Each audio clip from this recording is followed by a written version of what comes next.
All right, welcome back. As I mentioned at the end of the last video lecture, the subject of the next lecture will be to talk about these cells called motor neurons that are parts of your nervous system, and begin to talk about how they're the cells that are actually going to tell your skeletal muscle fibers that they need to contract. And so we're going to talk about these cells and begin to learn about how they signal your skeletal muscle fibers. All right, so your skeletal muscle fibers are stimulated by motor neurons of the nervous system. And as we're going to see, okay, so what is a motor neuron? A motor neuron is a cell of the nervous system, and we're going to see more details on this shortly. But there's a main cell part called the cell body, and those actually mainly live in the spinal cord, like we see here on this diagram. You may see the little dots there, a dot there, and a dot there.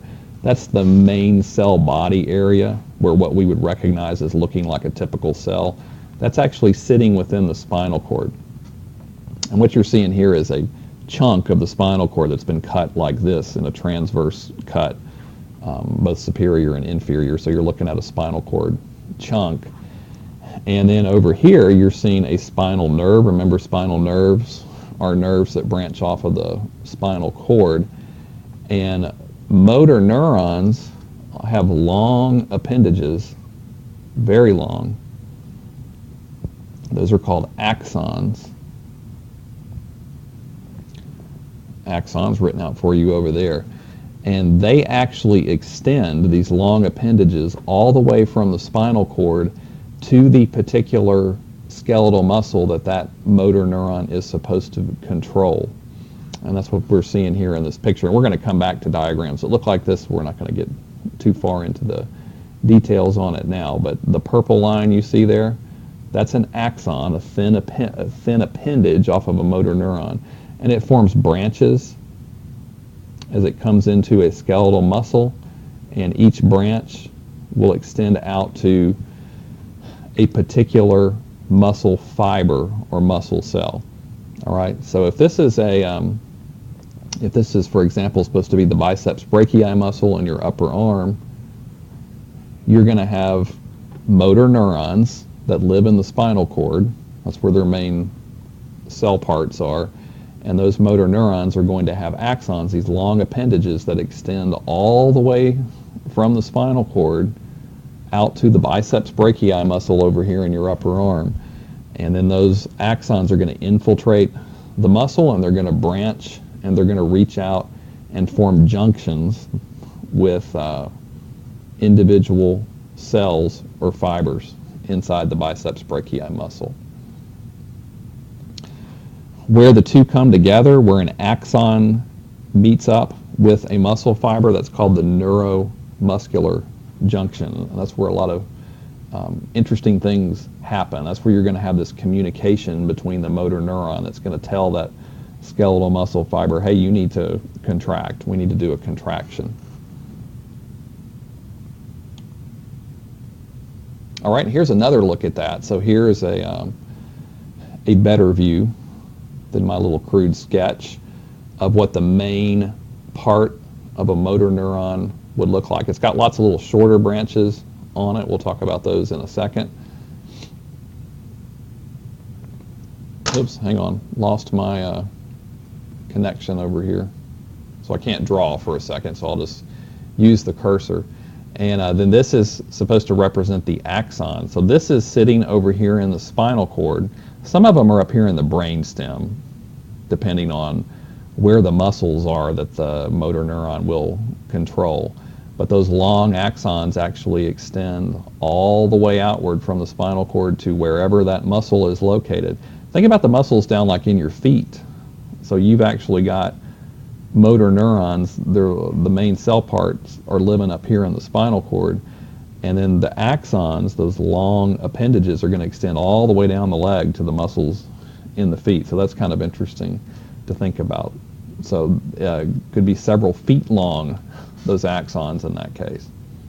What are those axons traveling through? Remember your spinal nerves, the nerves that branch off of the spinal cord, or your cranial nerves, the ones that back in Unit 1 we learned branch off of the brain and the brain stem. Those axons are actually, they're all bundled up inside those nerves. So those are passageways for axons of your neurons, these nerve cells. Then here, this is showing you in more detail what a neuromuscular junction would look like. So this is the membrane of a skeletal muscle fiber. That's a sarcolemma there. And this is the end of the axon. And here you've got some signals that are being sent that we'll learn about from the motor neuron over to the membrane of our skeletal muscle cell or fiber that this motor neuron is trying to control.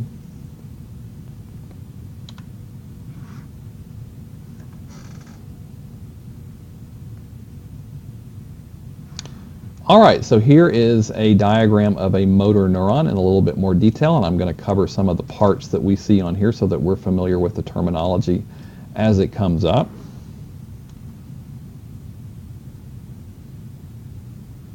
All right, so as I mentioned earlier, this main part of a motor neuron is called the cell body. And again, those actually are located in the spinal cord or up in the brain stem. That's the inferior portion of the brain that is leading to the spinal cord. So that's your cell body. This is where you have all your metabolism and synthesis. They're calling that the biosynthetic center there. And the receptive region of this motor neuron is going to receive signals from other neurons. We'll be learning about that, though, when you get in, more so when you get into Unit 5. Notice that this cell has all these little branching structures on it, these smaller appendages that look like the smaller branches or twigs of a tree. Those are called dendrites. So along those dendrites, those are signal receiving regions. So you got a motor neuron. Neurons receive signals from other neurons, or in some cases from other types of cells within the body. And a lot of that signal reception occurs along those dendrites. There's the nucleus inside the motor neuron. Nissl bodies, I'll tell you what, we'll talk about Nissl bodies more when we get into Unit 5. You'll actually have that in the anatomy portion for Unit 5. All right, and then this long appendage, as we talked about before, is called the axon. That whole thing is the axon. And that will extend all the way from the spinal cord to the brainstem, all the way to the skeletal muscle that motor neuron controls. So in some cases, it could be several feet long, and it's still part of an individual cell, which is pretty interesting, pretty amazing. Another term or phrase you should be familiar with. Notice how up here, where the axon is attached to the cell body, it's wider. That's called the axon hillock. So that's the wider portion of the axon where it connects into the cell body. Let's see. So these little things that look like blue balloons on there, those, believe it or not, are actually another type of smaller cell that are called a Schwann cell, named for some dude named Schwann who discovered these. And what those cells do is they produce a covering that basically insulates the axon. So it provides, just like, these axons are going to be generating electrical signals, and just like electrical wires need insulation, that's what those Schwann cells are doing. They're providing some insulation for that. And let's see. Some of the other terminology there we'll cover in Unit 5. I do want to point out, though, this node of Ranvier, like right there. Notice how you've got a gap between those Schwann cells, those little blue bubbles, that insulation. Those little gaps are called nodes of Ranvier. So we'll be hearing that a little bit later, so keep that in mind. And then when you get down toward the end of the axon, so I'm going to blow that up over here. We're at the end of the axon. The axon can branch. Now those branches can extend to individual muscle fibers or muscle cells within the same muscle. One motor neuron is only going to control parts of one particular muscle. It's not going to control multiple muscles. That's something to keep in mind as well. At the very end, the axon has a knob-like structure. And so those are called axon terminals, where they kind of have a swelling, or they're sometimes called synaptic knobs. That's another term you'll see. The synapse is going to be the area where a motor neuron is coming into contact with a muscle fiber. All right, a few special characteristics about these motor neurons and nerve cells in general. There are other types of neurons within your nervous system that we'll learn about when we cover Unit 5. They're generally very long-lived. If you live over 100 years, then many of your neurons have been with you that entire time. They're amitotic. Remember what that means? They can't do mitosis. A means without mitosis. That means your neurons don't divide and create new neurons, and which explains why if somebody has a spinal cord injury and neurons within the spinal cord are killed, you don't have good healing of those types of tissues. Same thing in the brain. You don't really have good healing within the brain if parts of the brain die, and that's because the main functioning cells in there, the neurons, are amitotic. They don't divide and create new ones.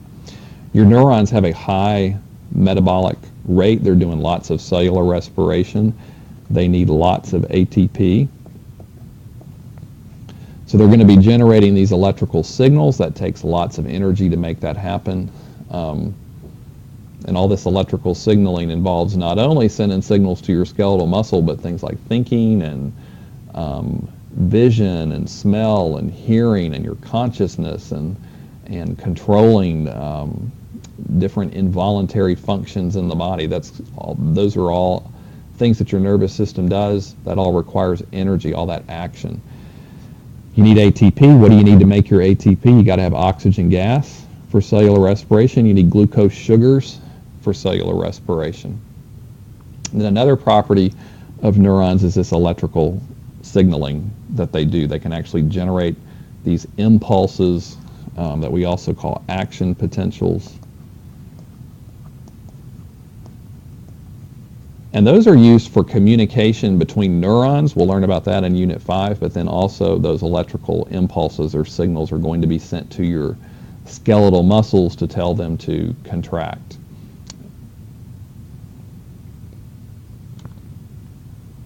All right, and again, let me flip over here for a second. All right, so the location where you have a axon terminal, all right, so we said, oops. All right, so we said if you have an axon, that axon can, come on, pen, draw, stylus. It can branch into multiple branches like that, and then at the end, it has a swelling associated with it. That's what you're seeing over here.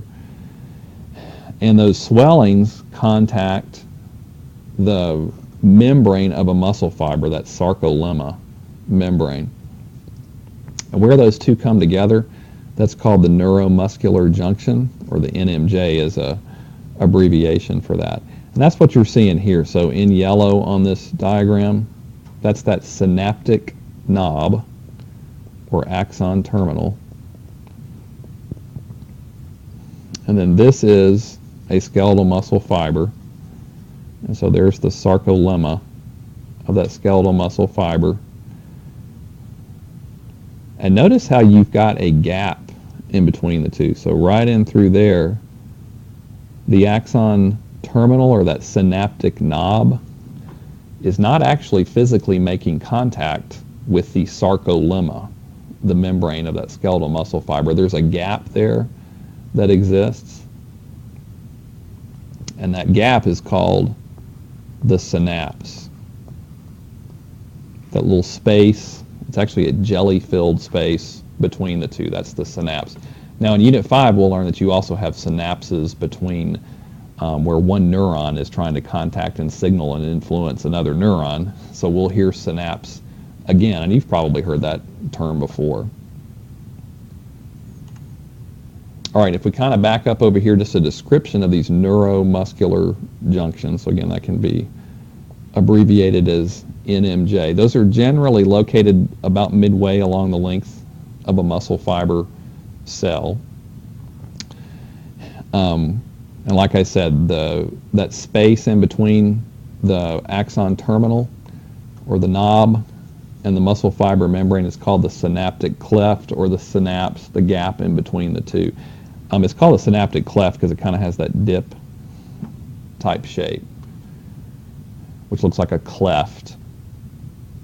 And as we're going to learn, all right, so there are the axon terminal that's sitting down in there, inside that cleft. It secretes a chemical, it releases a chemical called acetylcholine. It transmits that, so it's called a neurotransmitter. We'll be hearing about lots of neurotransmitters when we get into Unit 5. Those are chemicals that neurons secrete, and they use those as signaling molecules. And there's one that's used to signal your skeletal muscle fibers, and it's called acetylcholine, and that's abbreviated as ACH. All right, and then back in Unit 1, we talked a little bit about how you have proteins that sit in cell membranes can be receptors for signals. They can bind and receive signaling molecules, and so here's really our first major example of that in the course, because within that sarcolemma, within that membrane, these little purple things you got right there, right there, right there, right there, right there, those are receptors for acetylcholine. So they're actually proteins, and they're going to bind acetylcholine. Acetylcholine is represented by these little green balls that are being secreted out of the synaptic knob there. So that's a chemical that gets secreted across that cleft, that synapse there, that gap, and those chemicals will bind to those receptors. They come together like a lock and a key. They're very strongly attracted to each other.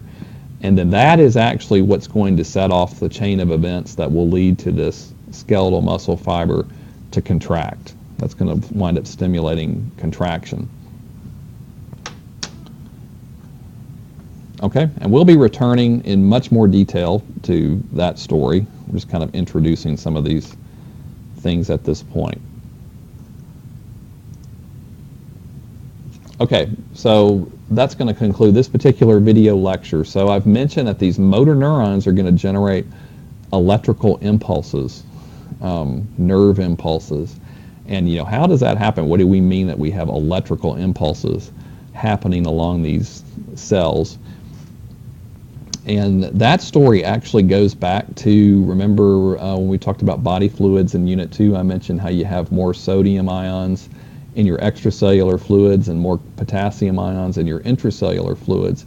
It turns out that the reason why that's so important is for the generation of these electrical impulses that are used by your nervous system for communication. And that leads us to a topic called membrane polarization, which is necessary for making it possible for that electrical signaling to take place. And even though membrane polarization may have kind of a scary sounding name, it's not all that scary if you just don't get lost in the vocabulary and the words. Just try to focus on the highlights of the story and what's happening, and well, I'll walk you through it, so it's not quite as scary as it may sound.